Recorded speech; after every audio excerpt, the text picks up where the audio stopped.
Mike here. Please watch more than 30 seconds because I used to have 10,000 views a week. Now it's down a couple, 100, 150. Ridiculous. Yeah.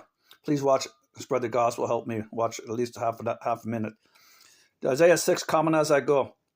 In the year of King Uzziah of the south, king of Judah separated, that he died, I saw the Lord seated on a throne in vision, high and exalted. Isaiah talking here, and the train of his robe filled the temple. Above them were two seraphims. They had 6 wings. They didn't talk about their faces, but they did this. With 2, they covered their with their wings. They covered their faces. 2, they covered their feet, and 2, they float.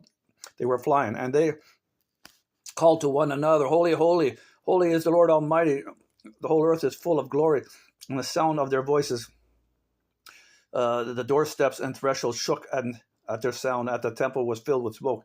Woe to me, I cried, I am Isaiah, ruined, for I am a man of unclean lips, a sinner, and I live among a people of unclean lips, sinners, and my eyes has seen the King, the Lord Almighty, not God the Father. No one's seen. Is talking about the Word Jesus Christ, the Word at that time. Then one of the seraphs, that's the seraphim, flew to me. One of the what's called an angel messenger, but they're really seraphim with 6 wings.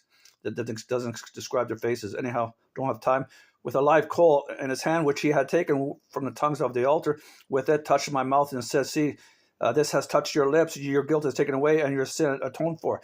In other words, God can forgive when He wants. He forgave him, right? To be there in the vision. Then I heard the voice of the Lord saying, "Whom shall I send? And who will go for us?" And I said, Isaiah said, "Here I am. Send me." He said, "Go and tell this people. Be ever hearing." Here it is. I'll explain this at the end. "Be ever hearing, but never understanding. Be ever seeing, but never perceiving. Make the heart of this people, all Israelites, calloused. Make their ears dull, so they don't hear, and close their eyes so they don't see. Otherwise they might see with their eyes, hear with their ears, understand with their hearts, and turn and be healed." Then I said, "How long, Lord?" And He said, I'll get to that. Verse 12.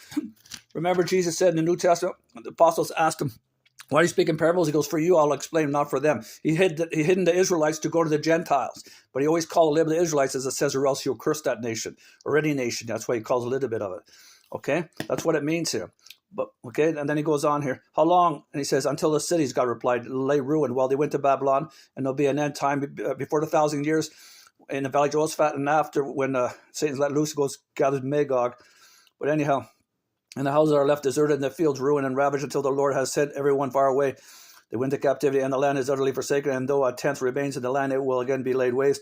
As I said, it's going to happen a few times. "But as the terebinth and oak leaf stumps when they are cut down, so the holy seed," that's Jesus Christ. In other words, Israel's cut down, but the trunks are left.